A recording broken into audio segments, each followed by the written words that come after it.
Buchanan. I'm back at the Symposium in the Sun for the VCOS in Clearwater Beach, Florida. The show is underway. Tim Sindelback's out there rocking the house right now with his keynote talk, and I was lucky enough to catch up with Chief Donna Black.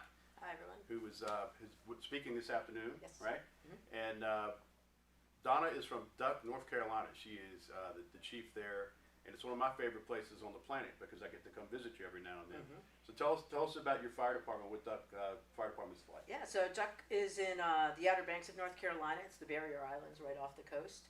It's in the northeast corner of the state, and it's a great tourist destination on a sandbar. So we have a small year-round population, and then you all come down and invade us in season and in the shoulder season, so it gets very busy. So right. Interesting operational dynamic. It's a little less in the winter, more in the summer, but our worst call can be in the winter, right? And right. That's and you are a combination system, so like what's the breakdown? How many career, sure. volunteer, how's that look? So I started as a volunteer in Duck and then became the career chief in like 2006, and now we have 14 career staff, 6 or 7 part-timers, and then volunteers. We got about 36 to 40 on the roster depending on the time of year. Nice. And one thing I've noticed about Duck is the fire problem there is when you have a structure fire in Duck, man, yes. You have to throw down structure fire. Wind-driven fire is every fire right. on the Outer Banks. There's always some type of breeze. Very rarely do we not have to deal with the wind-driven piece. So by the time we get the call, someone can call their fire in. But if it's wind-driven, lightweight construction, open, everything, the fuels that are in there, a lot of times we're in defensive mode. And hopefully it's not a life safety issue. But they're usually going. We train big water fast all the time. Right. Weekly, we're training that. Do you ever notice, like, I guess everybody's there kind of visiting for the week. They tend to be weekly rentals. Mm-hmm. So not only do you have a light wood frame, wind-driven fire problem, you have people that are living in structures that they're not used to. Yes. Yeah, and if you look at, just getting out of your home, your right. own home, right? You're even programmed to go out the front door. And we've had these situations, and we'll do these on alarm activations. We have these large homes, and they'll have 20-plus people in them, and they'll have an alarm activation. Right. I try to clear everyone out, get on the front. How'd you get out? They're all going to go to that front door. So mm-hmm. it's a tough educational piece because every week the group is changing, and they're just there and they're on vacation, and they're not thinking that I'm not going to be safe tonight or I'm going to have an issue. Definitely a challenge. Yeah, Eric Gablix from the USFA and from the National Fire Academy spoke this morning, and he talked about using pictograms for mm-hmm. communicating the prevention message, like mm-hmm. They do on airplanes. Mm-hmm. And these rentals, it's almost maybe that's something that. Oh my gosh, it's struggle again in North Carolina when you start looking at code enforcement, and there's small hotels. If you ask me, they should all be sprinklered, and we have some challenges in North Carolina. But what can we be doing different within the homes to make it safer for those? Right. And if you don't know, you probably do, but if you don't know, Donna was the immediate past president of the International Association of Fire Chiefs, which is a job unto itself, right? Mm-hmm. Yes. And you were we were kicking around in the hallways talking, I think, maybe the second chief that was the president that came from a volunteer combination type of fire department. Mm-hmm. So there was John Buckman, who was the chair in 2001. So let's see, that's August, you get sworn in, so August, September, then 9/11 happened. So he went from 0 to 1,000, right away. And then you're like the next one that I think that's ever been in that position. Yeah, and again, I learned that more talking with you. I hadn't really looked at it like that. That probably would have been a pressure I didn't want to know a year ago. But then, that was part of my motivations to make sure that this part of the fire service is heard, right? Yeah. Because there are different challenges than there are in all career departments, good and bad on both sides, right? But we're a complicated service, right? Mm-hmm. We are not all the same regionally, department to department, how it's made up, how you respond. So I just wanted to make sure that voice was heard, and more importantly, just give back in a greater right. way. Best job in the world, if it's your only job. Yeah. Having the other job, yes, it was a great year. A lot of work goes into being president, a lot of time. Yeah. It's awesome. I know. Well, you don't even get to really own your time. You have staff that tell you where to.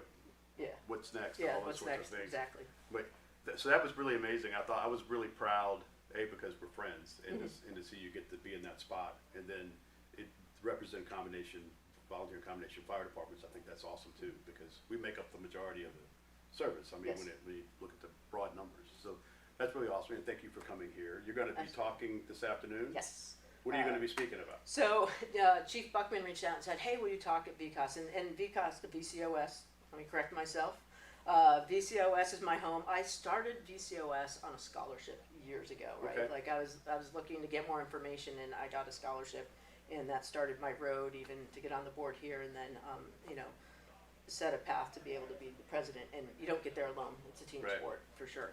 And so he asked me to speak. I'm like, okay, what do you want me to speak on? He said critical thinking, and it made my head hurt. And I'm going to talk about that this afternoon. I'm like, what do I know about critical thinking? I'm not a professor. I am not that smart. And he goes, you didn't get to where you were without critical thinking. Yeah. I'm like, fair enough. So we'll talk about that and make it okay. Because I think people get scared about hearing that word. Mhm. And like, I can't do it. It hurts my head. I'm too busy. And I'm going to try to break that down a little bit this afternoon. That's an interesting topic. I particularly in the world today, one of the classes I teach sometimes, we'll talk about critical thinking. And I always phrase it in a way that makes you kind of gets some punch out of it. And I ask people, what would it take for you to quit? Oh, great question. And particularly for chiefs, because when you get into a chief's position, it's not so much the fire department that's challenging to work with; it's the elected officials and the local government that you have to deal with. Sure. They sometimes have a different set of values and priorities. So I always thought it was an interesting way to sit and wrestle with that question. Yeah. Well, he titled my presentation Critical Thinking. I titled it Striving for Success. Yeah. Right? And part of it is defining what is success. And we're always going to be striving. There is no end point, right? There's going to be a new challenge. There's going to be a new technology. There's going to be a new situation that arises we have to address. So we'll always be striving. I don't know that we'll ever get to we've done it, right? And I think that's part of the challenge. Yeah. Well, they say in elite teams and that type of thing that if you stop, if you're not moving forward, you're deteriorating, you're rotting, kind of, So I think that we never would be. How fast is fast enough? Right. There's just no such thing. So. And I think some of our folks get a little paralyzed because it's so overwhelming. But we got to give credit for the little wins and make sure that we're recognizing. So you may not be able to do everything. I can't do President Butler is serving now. You look at him and you look at me. Opposite departments, opposite sizes, opposite scope of teams, right? So he may do things differently, but I can still check some boxes that are similar. It just might not look the same. Yeah, very much so. Well, that's we're excited to have you on the show this No, afternoon. thanks. I appreciate it. It's really fun awesome. to get to relax a little and hang out with everyone and keep doing the good work. So, if you're not familiar with the Symposium in the Sun, we have a whole different host of today's all main program stuff. So on Thursdays, everybody's in one room where we have basically a series of keynote speakers that run through. There's about 600 people in there, I think, something like that. So it's really an awesome program, and if you've never been here, you want to start making plans now because it does sell out every year. So often before we even know who's speaking, which we were joking about. We haven't got the speaker list yet, but it's sold out. So you want to start making plans now. Put that in your budget for next year so that you'll be ready to go. So from the VCOS Symposium in the Sun with Chief Donna Black from Duck and the media past president of the IFC, we'll see you in a little bit. Be sure to check back on the social media platforms for more from the symposium.